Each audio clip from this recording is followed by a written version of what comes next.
Muy buenas tardes. En esta oportunidad voy a compartirles el tema sobre el origen de Guajitos y a la vez de la zona 21. Mi nombre es Xochitl Castro Ramos y soy investigadora del Centro de Estudios de las Culturas en Guatemala como parte de la Universidad de San Carlos. Bueno, la zona 21 pues se encuentra en el extremo sur de la capital guatemalteca. Es el polígono que ustedes pueden ver en la parte de abajo con el número 21 y colinda prácticamente con el municipio de San Miguel Petapa. Su origen pues se remonta a las últimas décadas del siglo XIX en el apogeo del gobierno de Justo Rufino Barrios. Recordemos que la política o el criterio de desarrollo que se tenía en ese momento era el de orden y de progreso. Y parte de este progreso venía a ser el crecimiento de la capital hacia espacios que prácticamente estaban deshabitados. En este sentido, pues se priorizó darle tierras a partidarios, a simpatizantes del régimen, a milicianos que venían a ser miembros del ejército, pero que no eran las tropas regulares, es decir, no recibían un salario constante, sino que eran convocados cuando habían conflictos, que fueron pues muy frecuentes en nuestro país durante todo el siglo XIX. Y también se proporcionó tierras a personas poseídas que en ese sentido se comprendían pues a campesinos, obreros o gente que tenía este tipo de oficios. El objetivo, como lo mencionan los documentos consultados en el Archivo de Centroamérica, era que la población de la capital pudiera extenderse al sur y que las personas tuvieran espacios para crear sus cementeras, es decir, tierras de cultivos y sus casas o espacios de habitación. Y en la imagen, pues podemos observar uno de los retratos más fieles de Justo Rufino Barrios. El Cantón Guardaviejo o Cantón La Paz, pues fue uno de estos espacios que se habilitaron para sectores populares y abarca, o abarcaba, mejor dicho, lo que ahora comprende la zona 8, siendo la principal arteria la Avenida Bolívar, como la conocemos en nuestros días. El plano que ustedes pueden observar es de 1932. Y voy a acotar aquí con el cursor. Esta parte venía a ser el corazón prácticamente del Guardaviejo. Si nos damos cuenta, las cuadras pues eran muy pequeñas, que los terrenos que se repartieron eran de 20 por 20. Es decir, sí se pensó esta parte del cantón como un área urbana. A su vez se fueron creando otras colonias. Por ejemplo, Pamplona se otorgó a arrendatarios de la hacienda de Guillén en el año de 1880. En 1883 el Estado compró a la familia Piñol una sección de las charcas y se creó la Reformita, que se repartió entre diferentes licianos. Para 1932 estaban ya creadas las colonias Mariscal, Miraflores, Carabanchel y La Esperanza. Sin embargo, anexo al Cantón Guardaviejo estaban otros lugares que eran prácticamente rurales, porque se trataba de fincas que sobre todo pertenecían a personas de la oligarquía nacional. Y siguiendo acá el cursor, pues serían estos espacios que podemos observar que prácticamente están en blanco. Esta es la actual Avenida Petapa que acá pues ya nos aparece. El acceso para el Guardaviejo estuvo muchas veces franqueado por esta famosa garita. Lo que me interesa más en esta fotografía es la parte del fondo. Como ustedes se dan cuenta, pues prácticamente no existía ningún tipo de construcción. Y la garita pues venía a ser un lugar de control, especialmente para los comerciantes que traían productos de los municipios del sur o de lugares más alejados, como el caso de Escuintla y otros departamentos. Acá está la calle real de El Guarda, Avenida Bolívar, que si nos percatamos, pues las casas estaban una tras otra, es decir, era un lugar eminentemente urbano y las personas pues se dedicaban a diferentes oficios. Las mujeres generalmente eran empleadas domésticas o se dedicaban a hacer tortillas, ¿verdad? Los hombres pues eran carniceros, albañiles, carpinteros, en fin. Sin embargo, la parte rural estaba compuesta, como ya lo mencioné, por fincas que pertenecían a diversas familias. En el caso del Portillo, que es el plano que podemos observar, era una extensión bastante grande en 1896. Medía 14 caballerías, 27 manzanas y varios miles de varas. Esta propiedad en un inicio perteneció a la familia Ravillaga, pero en este momento, cuando se hizo el plano, era parte de los bienes de la familia Asturias. Así también observamos en el extremo sur la finca La Zanja, que pertenecía a la familia Sirión, que a su vez generó alianzas matrimoniales con otras familias de migrantes alemanes, como el caso de los Renhoff y los Kremer. Y en el otro extremo, pues estaba la finca Santa Clara, que pertenecía a la familia Cobos Batres. Si nos percatamos en las dimensiones que tenía el Portillo, nos damos cuenta que prácticamente abarcaba todo el territorio que hoy corresponde a la zona 12 de la capital y parte de la zona 12 de Villanueva. Ahora bien, para el objeto de nuestro interés, Guajitos y la zona 21 se encontraba en esta parte donde estoy indicando con el cursor y donde está la banderita roja, por lo que podemos concluir que era el trifinio de estas tres fincas, valga la redundancia, del Portillo, de la Zanja y de Santa Clara. Otro que es interesante es esta línea que pueden observar en medio, que en el documento literalmente dice Camino Carretero Petapa, actual Avenida Petapa. Y acá está la línea del ferrocarril, que ahora vendría a ser la calzada Atanasio Tzul. En el extremo norte, pues está la parte de las charcas que corresponde a la Reformita y otros espacios urbanizados del Guardaviejo. Esta es otra imagen muy importante de la década de 1870 de Augusto de Zucca, que viene a confirmar lo que estamos refiriendo, que el sur de la capital estaba despoblado. La imagen del fondo es lo que ahora conocemos como centro histórico capitalino. Esta parte de acá, un camino de tierra, es la actual avenida de Santa Cecilia, y acá donde vienen las carretas, pues es la avenida Bolívar. Observamos claramente de que no hay casas en este momento, ¿verdad? Lo que significa que igual las viviendas del cantón Guardaviejo empezaron a proliferar en los últimos años del siglo XIX. Ahora bien, el nombre de guajitos pues proviene de este árbol que ustedes pueden observar en la pantalla, es el árbol de guaje.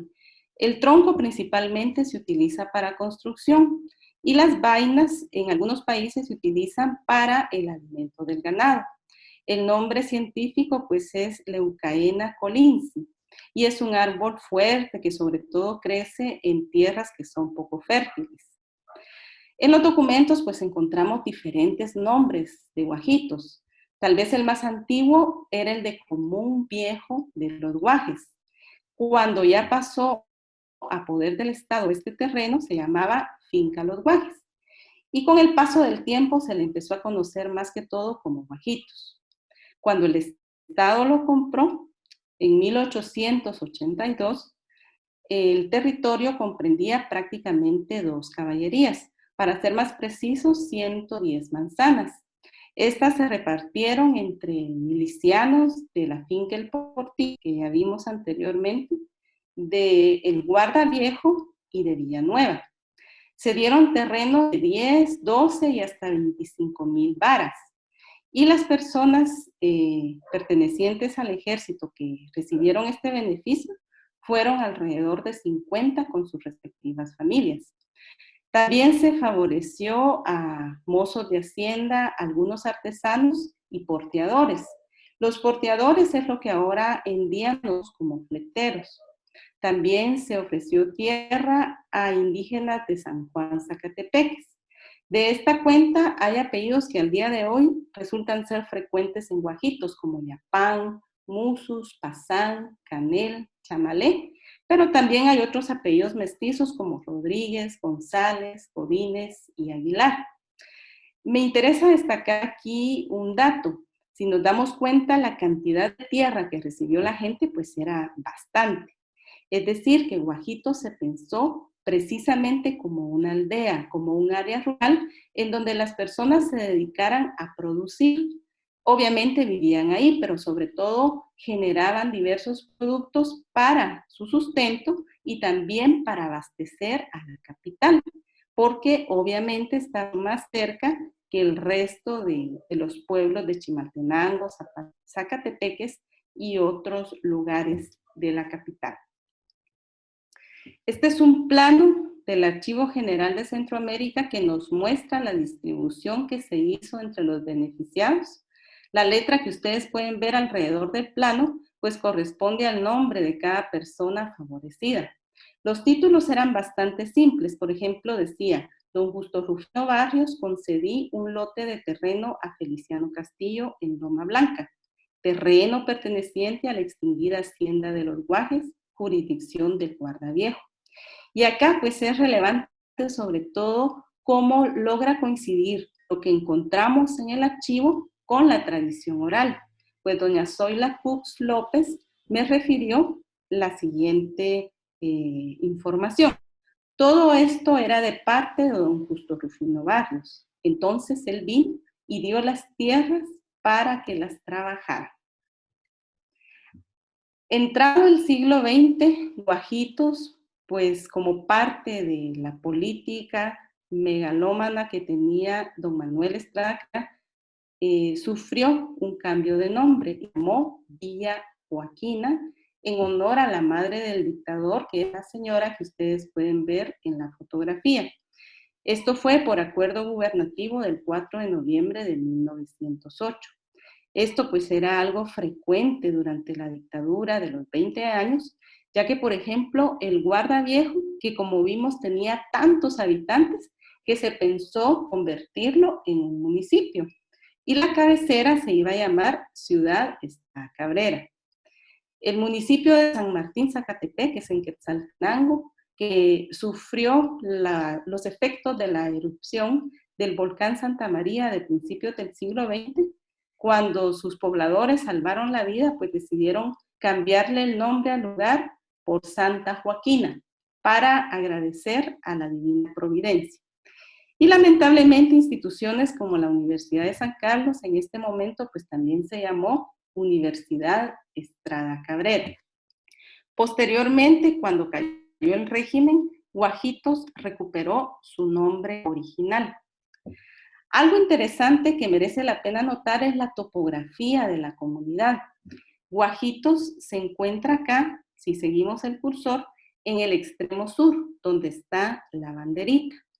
Y su topografía está determinada por el río Guadrón. En los documentos se menciona bastante que los terrenos son aladerados. Esto quiere decir que son bastante quebrados, que tienen subidas y bajadas muy pronunciadas. Y me gustaría citar esta referencia que dice, las vertientes, o sea, las laderas de las quebradas, por ser en su mayor parte casi cortadas a pico e inaccesibles, no se puede medir con cuerda en algunos puntos sin riesgo de la vida. Y esto pues es algo muy propio de Guajitos hasta el día de hoy. Cuesta un poquito caminar en sus calles bastante sinuosas. Sin embargo, el río Guadrón vino a ser la vida de la comunidad, ya que abastecía a las personas con sus aguas. Las mujeres, sobre todo, acarreaban por medio de cántaros el vital líquido hasta viviendas. Obviamente lavaban la ropa en la corriente del río, como solía pasar en la Guatemala de aquella época, y en los tiempos libres las personas pescaban filines y atrapaban cangrejos. También desarrollaron en las fértiles riberas del Guadrón huertas de berros, rábanos y otras hortalizas. Encontramos entonces que Guajitos vivió una vida eminentemente rural. Los documentos refieren que se trataba de rancherías, donde las propiedades estaban divididas por cercos de alambre, flores de izote, y también en algunos documentos se mencionan que habían árboles frutales que servían como límites. En este sentido, la principal agricultura o el principal producto, mejor dicho, que se generó era la producción de jocote en varias variedades, valga la redundancia, como es el caso de el de Corona, que obviamente era el más apetecido, el jocote larguito, el jocote de Pascua, de agosto y el chiquito, una variedad muy poco común porque tenía las dimensiones de un alce y la costumbre era comerlo por puñitos con un poco de sal. Obviamente se producía maíz y las tuzas se comerciaban principalmente en el mercado de la Reformita. El ganado pues era esencial para los alimentos derivados de la leche y principalmente se empleaba en el consumo de las familias. Los productos y sobre todo el jocote se llevaban al mercado del Guardaviejo, también al mercado central, Colón y el mercado de la terminal. Perdón. La principal forma como los guajiqueños trasladaban autos era por medio de carretas que estaban jaladas por bueyes, por mulas o por cualquier otro tipo de bestia que tuvieran las familias. También era frecuente que algunos viajaban hasta la comunidad del Jocotillo a comprar piñas que hasta la fecha se siguen produciendo y las llevaban a los mercados que ya se mencionaron. Otro medio de transporte que tenían las personas de Guajitos era el ferrocarril. Recordemos que estaba muy cerca la estación principal, que en esa época se llamaba Eureka, y que se ubicaba donde hoy están las oficinas de la Colgate Palmolive. Incluso algunos guajiqueños viajaban hasta la costa sur para traer productos que abastecían a los mercados más importantes de la capital. Ahora bien, en la segunda mitad del siglo XX empieza un proceso de urbanización significativo para la capital guatemalteca. En este sentido, se da el sistema de zonificación propuesto por el ingeniero Raúl Aguilar Batres, que consistía que la capital se organizara siguiendo el sentido contrario de las agujas del reloj y el sistema de espiral, de manera que creciera sin límite alguno, y se dejaba atrás el sistema de cuadrícula que prevaleció sobre todo en la época colonial y que caracteriza especialmente al centro histórico. En este sentido, pues Guajitos pasa a ser una comunidad, todavía conserva la categoría de aldea, posteriormente pasa a ser colonia de la zona 12 y posteriormente, valga la redundancia, de la zona 21. Recordemos que en este momento nos hallamos en el apogeo de la revolución de 1944. También se da el desarrollo industrial en la parte sur de la capital.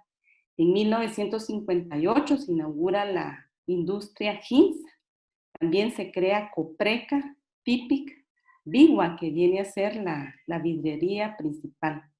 En estos nuevos espacios, pues la gente de Guajitos encuentra puestos de trabajo. Entonces, paulatinamente dejan de ser agricultores y se convierten en obreros.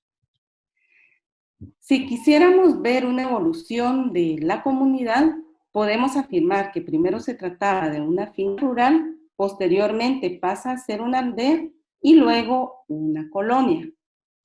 Dentro de esta dinámica de urbanización de Guajitos, en 1946 el alcalde Mario Méndez Montenegro, que está en la fotografía, inaugura el tanque público de la comunidad, que se encontraba donde hoy está la parroquia Santa María del Tepeyac.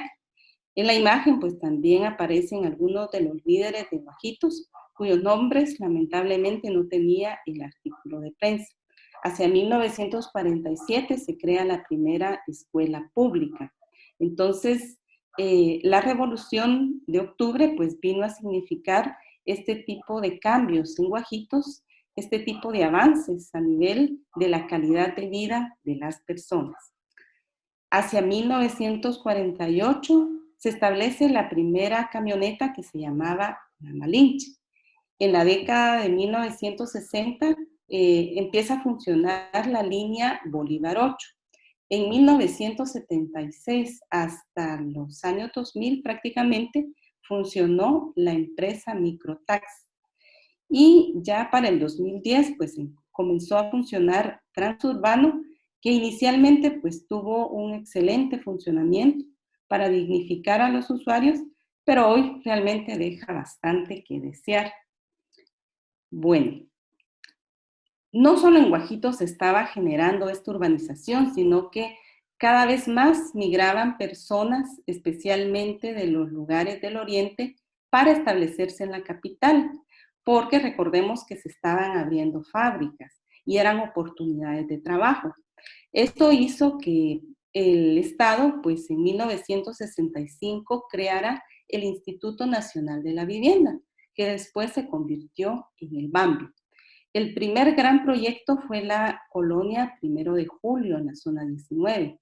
Las edificaciones pues, eran de bloc y de techo de canaleta, que después se comprobó que realmente era muy dañino para la salud, pero que en este momento pues era lo funcional.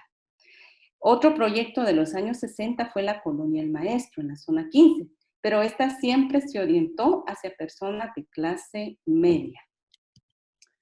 Ahora bien, en Guajito recordemos que estaba la finca Santa Clara. Para la década de 1950 todavía estaba funcionando. Se criaba ganado vacuno especialmente para la producción de leche. También por las riberas del río Guadrón habían cafetales y árboles frutales. Y en la parte donde hoy en día están los campos de fútbol de la colonia Justo Rufino Barrios, había unos pozos subterráneos hechos de ladrillos en donde se guardaba el zacate con sal para que los animales tuvieran alimento, sobre todo en la época de verano. Esta imagen la amplié del plano de la finca El Portillo y es interesante porque la bomba llegó a funcionar muy probablemente desde finales del siglo XIX hasta bien entrado el siglo XX y abastecía de agua a la casa patronal de la finca Santa Clara. El propietario de esta hacienda era Luis Cobos Batres. Era hijo de el señor que tenía el mismo nombre y que participó abiertamente en el movimiento unionista que derrocó a Estrada Cabrera en 1920.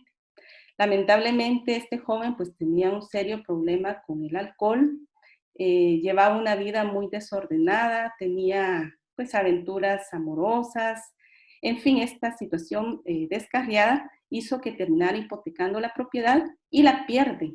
Y así también fallece antes de cumplir los 30 años. La finca perdida pasó a poder del Estado y posteriormente fue parte del desarrollo de proyectos del INVI y del BAMBI. Otra gran finca que existe es la Eureka, que pertenecía a Otto Edgar Kremer Sirión, una persona pues muy acaudalada que se dedicó a la producción de café y de otros productos. El último reducto de esta hacienda estaba en la actual colonia Los Cedros, donde había también afluentes de aguas termales y las personas solían veranear en estos espacios. El único remanente que queda de la finca Eureka, por lo menos en cuanto al nombre, es la colonia Eureka de la zona 21. Ahora bien, recordemos que se está desarrollando el sur. Guajitos pues empieza a desarrollarse en el sentido de que se construyen nuevas colonias y que vienen a ser como parte de esa vida urbana pujante que se estaba generando. La principal vía de acceso a Guajitos ha sido siempre la cuarta calle, que es la línea más oscura que podemos observar. Cuando se hizo la Justo Rufino, pues se pensaba que esta fuera la principal vía de acceso. Lamentablemente las personas no quisieron vender y el proyecto se fue trasladando hacia tierras con menos valor, si se quiere ver así, y acá pues se hizo la calzada Justo Rufino Barrios, que vino a ser la principal arteria, la principal vía que hizo despuntar el desarrollo de colonias en esta parte de la capital. En 1972 empieza la construcción de la Justo Rufino Barrios, que viene a constituirse en un proyecto que inicialmente pues era de autoconstrucción de casas iguales de ladrillo y de techo de duraznita. Posteriormente ya empiezan los edificios de apartamentos de 2 plantas. Y en la tercera etapa pues se dan los multifamiliares que llegaron a tener incluso 8 apartamentos. Esto es una referencia de que el único remanente que existe de la antigua finca pues es la parroquia del Ajusto, que se llama Santa Clara de Asís. Y el mismo nombre de la colonia que alude pues al fundador, si quisiéramos verlo de esta manera, de esta parte de la capital, don Justo Rufino Barrios. Hacia finales de la década de 1970 siguen los proyectos del Bambi, y en este caso pues se crea la colonia Bellos Horizontes. Esta fotografía de mediados de los años 80 pues es clara respecto al por qué se le bautizó de esta forma, porque el paisaje realmente era precioso, ¿verdad? Sobre todo en cuanto a la apreciación de la cordillera y del volcán de agua. Los edificios de Bellos Horizontes, si seguimos aquí el cursor, son estos que están del lado derecho. Acá está la estación de los bomberos voluntarios, que al día de hoy pues permanece prácticamente igual, y donde están los árboles está la parroquia Santa María del Tepeyac, que corresponde a Bellos, a Venezuela y a Nimajuyú. El gran proyecto del Bambi fue Nimajuyú 1 en los inicios de los años 80. La construcción se hizo con concreto fundido, Tromaya. Realmente los edificios se construyeron de la mejor manera, con los materiales que en ese momento pues eran de una calidad superior, y hasta la fecha pues aunque están deteriorados en apariencia, son bastante sólidos. Todos estos apartamentos, que llegaban a ser más de 3,000, estaban circulados por un cinturón, por una vía principal, que es el criterio que se conoce como mega manzana. Es decir, Nimajuyú vino a ser un proyecto post-terremoto. Este es uno de los anuncios de prensa de cómo se promovieron, porque lamentablemente las personas al inicio no querían trasladarse a un apartamento. En Guatemala, pues se tiene la idea de que vivir en un apartamento es estar en el aire, y por lo tanto, si se compra, lo que se está adquiriendo es algo que no tiene bases, ¿verdad? Sin embargo, observemos que el precio no era del todo popular, porque el enganche era de 500 quetzales y la mensualidad de 130. Y si pensamos que un maestro ganaba 100 quetzales o un poquito más, realmente no era un precio del todo accesible. Este fue el último gran proyecto que se hizo en la zona 21 por parte del Bambi, Nimajuyú 2, hacia mediados de los años 90. El tipo de estructura pues era prácticamente igual que el 1, pero realmente era de una calidad inferior. Mientras tanto, ¿qué estaba sucediendo en Guajitos? Recordemos que la capital estaba siendo poblada por gente procedente de todas partes. Generó mayor presión sobre la tierra. Entonces se da un fenómeno que se llama reparcelamiento, que no viene a ser otra cosa sino la fragmentación de los terrenos grandes en espacios realmente reducidos, como podemos ver en grafía. Otro evento que hizo que la tierra de Guajitos fuera apetecida por los migrantes fue el terremoto del 76 y el conflicto armado, especialmente en los años de 1978 al 83.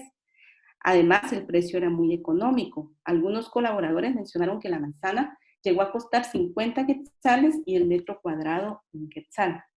Esta es otra toma de Guajitos de mediados de los años 90. Si nos damos cuenta, sus calles todavía eran de tierra, y hoy en día pues la colonia tiene alrededor de 20 subcolonias, que generalmente tienen los nombres de las personas que fueron los fundadores. Sin embargo, Guajitos tiene una característica muy propia.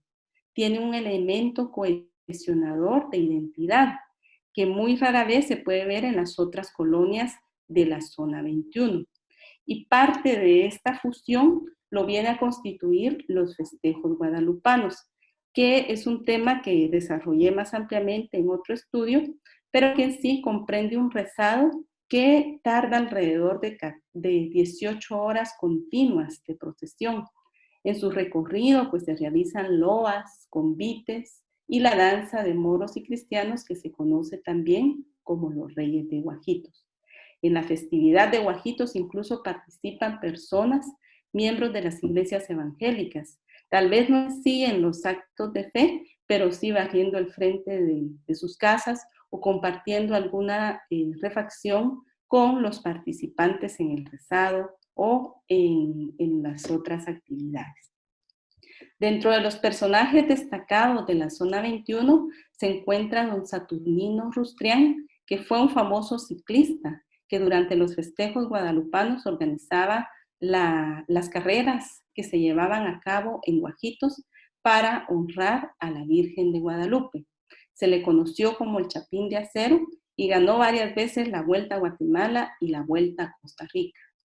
Don Guillermo de León es un compositor de marimba, vivió en la colonia Justo Rufino Barrios e hizo la famosa melodía La Chancleta de Nayo Capero. También en Bellos Horizontes pues creció el Pescadito Ruiz y en Imajulú 1 creció la señorita Jamie Aburto, Miss Guatemala, en el año 2015. También fruto de la zona 21 pues es el diseñador Alexander Ayala, radicado en Nueva York, quien creció en Imajuyú 2, y Tavo Bárcenas, que es un famoso músico guatemalteco, que creció junto con el pescado en Bellos Horizontes. Quisiera terminar esta exposición con una frase que doña Audilia Lejos me compartió sobre sus memorias de Guajitos, y dice así: yo recuerdo que todos los cercos eran de piñuelas, de izotes y jocotales, eran lodazales, pero ahí andaba uno contento. No había luz, nos alumbrábamos con candiles y candelas, era pura aldea. Todavía conocí lo que es la Letrán, era como una finca, habían grandes jocotales. Mi suegro sembraba en todo lo que ahora es Nimajuyú y la Venezuela. Él sembraba maíz y frijol. Era muy alegre, muy lindo, a pesar de que vivíamos en el lodo y en la oscuridad, éramos muy felices. Finalmente, solo quiero agradecer la inmensa ayuda del profesor Hugo Daniel Zipaque y del padre Hugo Portillo Oliva, quienes me facilitaron los contactos con muchos de los colaboradores de Guajitos, a las hermanas Cux López y a la familia en general, quienes siempre estuvieron anuentes a recibirme y a contarme sus conocimientos y sus experiencias. También a los muchachos del grupo de moros y cristianos, los Reyes, por participar en estas entrevistas, y al grupo de loas y bailes de Guajitos, dirigido por don Eric Estrada Salazar, quienes siempre apoyaron mucho a la investigadora. Así también les comparto que esta parte de la historia de Guajitos y de la zona 21, así como los festejos guadalupanos, están en la revista Tradiciones de Guatemala, número 91, editada por el Centro de Estudios de las Culturas, y el enlace que ustedes pueden ver es el que les permitirá acceder a la versión digital. Muchas gracias a todos por este espacio.